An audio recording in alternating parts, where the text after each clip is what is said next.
Most wanted ಉಗ್ರ ತಹವೂರು ರಾಣಾಗೆ NIA drill ಮಾಡ್ತಾ ಇದೆ. ಮುಂಬೈ ನರಮೇಧದ ಕುರಿತಾಗಿ ಪಾಪಿ ರಾಣಾಗೆ ವಿಚಾರಣೆಯ ಬಿಸಿ ಎದುರಾಗಿದೆ.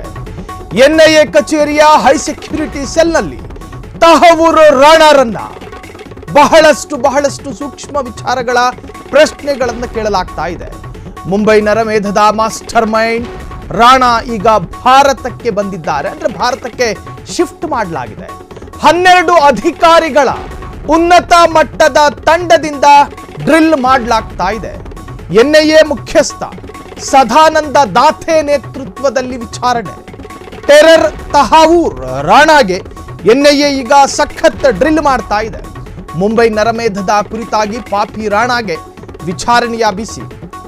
ಭಾರತ ಸಾಕಷ್ಟು ಮೋಸ್ಟ್ ವಾಂಟೆಡ್ ಕನ್ನಿಂಗ್ ಟೆರರ್ಗಳನ್ನ ಭಾರತಕ್ಕೆ ಒಂದು ರೀತಿಯಲ್ಲಿ ಆಮದಂತನೇ ಹೇಳ್ಕೋಬಹುದು. ಆಮದು ಮಾಡಲ್ಪಟ್ಟ ಒಂದಷ್ಟು ಉಗ್ರರಿದ್ದಾರೆ. ಅದರಲ್ಲಿ ರಾಣಾ ಪ್ರಮುಖವಾಗಿರ್ತಾರೆ. ಅಮೆರಿಕಾದ ಸುಪ್ರೀಂ ಕೋರ್ಟಿಗೆ ರಾಣಾ ಒಂದು ಮನವಿಯನ್ನು ಸಲ್ಲಿಸಿದ್ರು. ಯಾವುದೇ ದೇಶಕ್ಕೆ ಬೇಕಾದರೂ ನನ್ನನ್ನು ಹಸ್ತಾಂತರ ಮಾಡಿ, ಆದರೆ ಭಾರತಕ್ಕೆ ನನ್ನನ್ನು ಕಳುಹಿಸಿಕೊಡಬಾರ್ದು ಅಂತ. ಆ ಸಂದರ್ಭದಲ್ಲಿ ಸುಪ್ರೀಂ ಕೋರ್ಟ್ ಅದನ್ನು ನಿರಾಕರಿಸುತ್ತೆ. ನೀನು ಮಾಡಿರ್ತಕ್ಕಂತಹದ್ದು ಗನಂದಾರಿ ಕೆಲಸ ಅಲ್ಲ. ಒಂದು ದೇಶದ, ಒಂದು ನಗರದ ಇಡೀ ನರಮೇಧಕ್ಕೆ ಕಾರಣ ಆಗುವಂಥ ಉಗ್ರರಿಗೆ ದಾರಿ ಮಾಡಿಕೊಟ್ಟಿದ್ದ ಈ ರಾಣಾ ಅನ್ನುವಂಥ ಉಗ್ರ. ಮುಂಬೈ ದಾಳಿ ನಡೆಯುವಂತಹ ಸಂದರ್ಭದಲ್ಲಿ ಈ ಮಿನಿಸ್ಟ್ರುಗಳು ಬರಬೇಕಾದ್ರೆ ಪ್ರೋಟೋಕಾಲ್ ಪ್ರಕಾರ ಝೀರೋ ಟ್ರಾಫಿಕ್ ಆಗುತ್ತಲ್ಲ, ಆ ಲೆವೆಲ್ಗೆ, ಆ ರೇಂಜಿಗೆ ಇವನು ದಾರಿ ಮಾಡಿಕೊಟ್ಟಿದ್ದ ಉಗ್ರರಿಗೆ.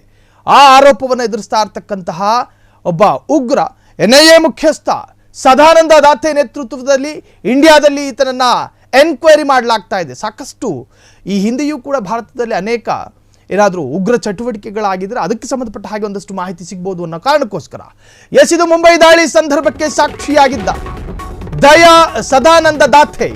ಮುಂಬೈ ದಾಳಿ ವೇಳೆ ಹೆಚ್ಚುವರಿ ಕಮಿಷನರ್ ಆಗಿದ್ದ ಖಡಕ್ ಆಫೀಸರ್, ಅತ್ಯಂತ ಪ್ರಾಮಾಣಿಕ ಅಧಿಕಾರಿ. ಮುಂಬೈ ದಾಳಿಕೋರ ಕಸಬನ್ನ ಮೊದಲು ಎದುರಿಸಿದ್ದು ಇದೇ ದಾಥೆ.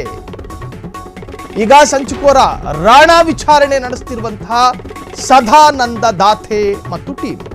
18 ದಿನ ಎನ್ಐಎ ಕಸ್ಟಡಿಯಲ್ಲಿರುವಂತಹ ಉಗ್ರ ತಹವೂರ್ ರಾಣಾ.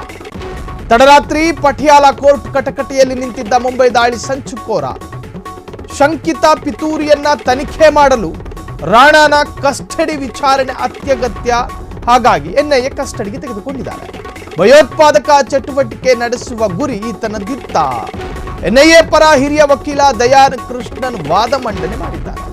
20 ದಿನ ಕಸ್ಟಡಿಗೆ ಕೇಳಿದ ಎನ್ಐಎ ಭಾರತದಲ್ಲಿ ಈತ ಉಗ್ರರಿಗೆ ನೇರವಾಗಿ ಬೆಂಬಲ ಮಾಡಿದ್ರು. ಈತನ ಮೇಲೆ ಬಾಂಬ್ ಹಾಕಿದ್ದಾಗಲಿ ಅಥವಾ ಭಯೋತ್ಪಾದನಾ ಚಟುವಟಿಕೆಯಲ್ಲಿ ನೇರ ಭಾಗಿತನ ಇಲ್ಲದೇ ಇದ್ರೂ ಕೂಡ ಮುಂಬೈ ದಾಳಿಗೆ ಕಸಬ್ ನೇತೃತ್ವದಲ್ಲಿ ಯಾವ್ಯಾವ ಉಗ್ರರು ಬಂದಿದ್ರಲ್ಲ, ಆ ಸಂದರ್ಭದಲ್ಲಿ ರಾಣಾ ಮುಂಬೈ ಪ್ರದೇಶವನ್ನ, ಮುಂಬೈ ಅಟ್ಯಾಕ್ ಆಗುವುದಕ್ಕೂ 1 ವಾರಕ್ಕೂ ಮೊದಲು ಮುಂಬೈ ಇಡೀ ಪ್ರದೇಶವನ್ನ ಸುತ್ತ ಹಾಕಿದ್ನಂತೆ. ಯಾಕೆ ಸುತ್ತ ಹಾಕದ? ಕೆಲ ಸೂಕ್ಷ್ಮ ಜಾಗಗಳನ್ನೇನಾದ್ರೂ ರೇಖಿ ಮಾಡ್ಕೊಂಡಿದ್ನ. ಎಲ್ಲೆಲ್ಲಿ ಸ್ಫೋಟ ಮಾಡಬೇಕು, ಎಷ್ಟು ಜನರನ್ನ ಕೊಲ್ಲಬೇಕು, ಈ ತರಹದ್ದೇನಾದ್ರೂ ಪ್ಲಾನ್ ಮಾಡ್ಕೊಂಡಿದ್ನ. ಈ ತರಹದ ಸಂದೇಹಗಳೆಲ್ಲ ಇತ್ತು. ಹಾಗಾಗಿ ಈತ ಎಬ್ಸ್ಕೊಂಡಾಗಿದ್ದ, ತಲೆಮರೆಸ್ಕೊಂಡಿದ್ದ. ಭಾರತಕ್ಕೂ ಸೇರಿ 2 ದೇಶಗಳಿಗೆ ಬೇಕಾಗಿದ್ದಂತಹ ಒಬ್ಬ ಸಂಚುಕೋರ. ಅಮೆರಿಕಾದ ಸುಪ್ರೀಂ ಕೋರ್ಟ್ ಕೂಡ ಈತರನ್ನ ಉಗ್ರ ಅಂತ ಕರೀಲಿಲ್ಲ, ಸಂಚುಕೋರ. ಕಾರಣ ಉಗ್ರರಿಗೆ ದಾರಿ ಮಾಡಿಕೊಟ್ಟಿದ್ದ, ಪರೋಕ್ಷವಾಗಿ ಬೆಂಬಲವನ್ನು ವ್ಯಕ್ತಪಡಿಸಿದ್ದ. ಈಗ ಮುಂಬೈ ದಾಳಿಕೋರ ಕಸಬನ್ನ ಮೊದಲು ಎದುರಿಸಿದ್ದು ಇದೇ ದಾಥೆ. ಅದೇ ದಾಥೆಯ ನೇತೃತ್ವದಲ್ಲಿ ರಾಣಾರ ವಿಚಾರಣೆ ಕೂಡ ಈಗ ಚುರುಕುಗೊಂಡಿದೆ. ನಿನ್ನೆಯಷ್ಟೇ ನ್ಯಾಯಾಂಗದಲ್ಲಿ ಅಥವಾ ನ್ಯಾಯಾಲಯದಲ್ಲಿ ವಿಚಾರಣೆ ಎದುರಿಸಿದ್ದ. ಸೊ ಈಗ ಎನ್ಐಎ ತನ್ನ ಕಸ್ಟಡಿಗೆ ತೆಗೆದುಕೊಂಡಿದೆ ಉಗ್ರ ರಾಣಾನನ್ನ. ಕ್ಷಣ ಕ್ಷಣದ ಸುದ್ದಿಗಳಿಗಾಗಿ ಫ್ರೀಡಂ ಟಿವಿ ಸಬ್ಸ್ಕ್ರೈಬ್ ಮಾಡಿ, ಲೈಕ್ ಮಾಡಿ ಹಾಗೂ ಫಾಲೋ ಮಾಡಿ. ಹೊಸ ಸುದ್ದಿಗಳ ನೋಟಿಫಿಕೇಶನ್ಗಾಗಿ ಬೆಲ್ ಐಕಾನ್ ಮೇಲೆ ಕ್ಲಿಕ್ ಮಾಡಿ.